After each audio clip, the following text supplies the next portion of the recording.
Everyone in your life is losing their mind right now, talking about beach trips, counting down the days, posting sunset after sunset. And you're just sitting there watching all of it, quietly wondering if something is genuinely broken inside you, because the thought of going outside right now sounds like a punishment you didn't earn. Let's be clear about one thing first. You don't hate fun. You just hate this particular brand of fun, the kind that comes with sweat and sunburn and the social obligation to act thrilled about all of it. And here's something nobody says out loud. Summer is the only season that shows up preloaded with a personality. Nobody hands you a checklist in November. No one looks at you sideways in February and asks why you're not more into it. But summer arrives, and suddenly there's this unspoken rule that your mood, your wardrobe, your whole social calendar should reorganize around the sun. Like the sun is your boss now. So what's actually going on in the mind of someone who quietly dreads all of this? Because if that's you, I promise there's a real psychology behind it.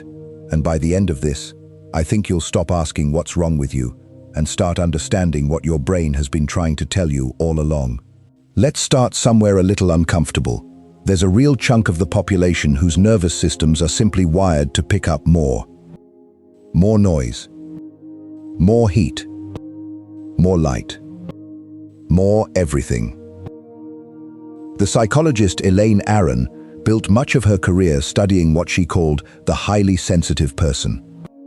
Her work describes roughly 1 in 5 people as having a nervous system that processes the world around them more deeply.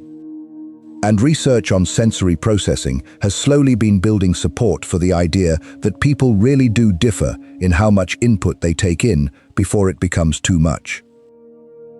Now think about what summer actually is for a nervous system like that. It's a sensory assault that never clocks out. The heat alone, that radiating, relentless, nowhere-to-hide heat, can push an already busy nervous system into a state that feels less like mild discomfort and more like a low, humming dread. So no, you're not being dramatic. Your system is just loudly reacting to something other people's systems are quietly tuning out. Then there's the social pressure, which honestly could be its own video. Summer does this thing where everyone's schedule clears at the same time, and suddenly there's this ambient pressure to fill it. The group chats wake up. The "we should all do something" energy shows up out of nowhere. And if you're someone who finds that kind of constant availability quietly draining instead of exciting, you know how impossible it is to explain that without sounding like you're complaining about having friends, which might be the most socially unacceptable complaint a person can make. But the tiredness is real, even when the reason sounds ridiculous out loud. And then comes the guilt, which is almost worse than the exhaustion, because you're not even allowed to just be tired. You have to feel bad about being tired too.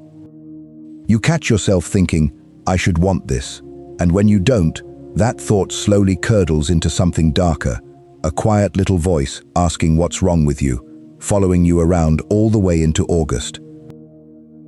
Now, can we talk about sleep for a second?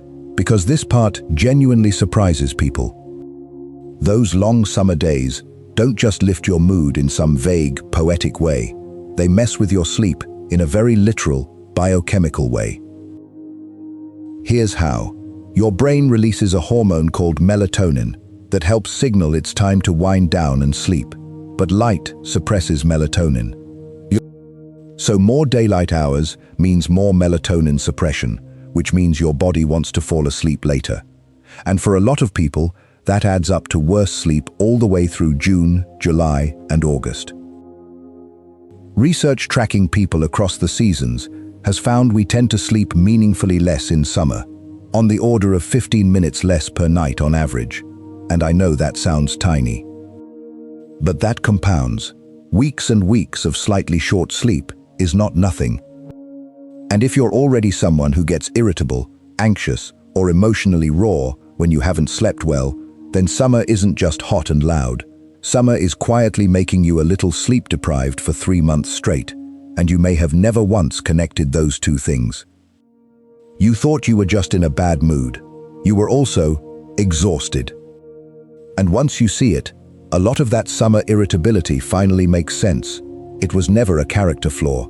It was just a tired brain doing its best on less rest than it needed. There's also something worth naming about identity. Summer has a vibe. And if that vibe just isn't yours, if you're pale and perfectly happy about it, if you hate crowds, if your idea of a great afternoon is a book in a room with the temperature under control, then summer becomes one long stretch of feeling slightly out of place in the culture around you. And humans are deeply social creatures. We constantly measure our sense of self against what everyone else seems to be doing. So spending 3 months feeling like the only person who didn't get the memo can quietly wear on you, in ways you might not even notice until September rolls around, and you feel this wave of relief that's almost embarrassing in how big it is. That relief is data. It's telling you something true about what you actually need to feel okay. And some of this, if we're honest, is memory. Seasons carry emotional residue. Summer might have been the hardest time of year for you at some point. Maybe school was the only structure that made your days feel manageable, and summer wiped it out. Maybe a relationship fell apart in July.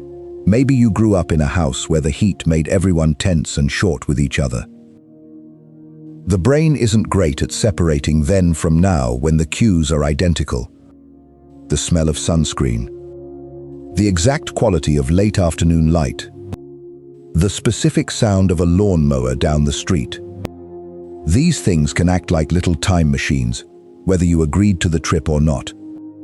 So when summer arrives and you feel this vague, nameless resistance before anything has even happened, there's a real chance your nervous system is reacting to a summer from years ago, one you thought you were long past. Now, none of this means you're broken, and here's the part that tends to genuinely surprise people. Preferring cooler, darker, quieter spaces often lines up with a richer inner world and a stronger habit of self-reflection. There's a facet of introversion psychologists sometimes call thinking introversion, defined specifically by how engaged someone is with their own inner life and imagination. And it's often linked with exactly the kind of self-awareness most people spend years trying to build. The folks who are most at home, alone with their thoughts, tend to be the ones who've put real, sustained work into that inner space, whether they realized they were doing it or not. That's not a consolation prize. That's a genuine emotional and mental asset.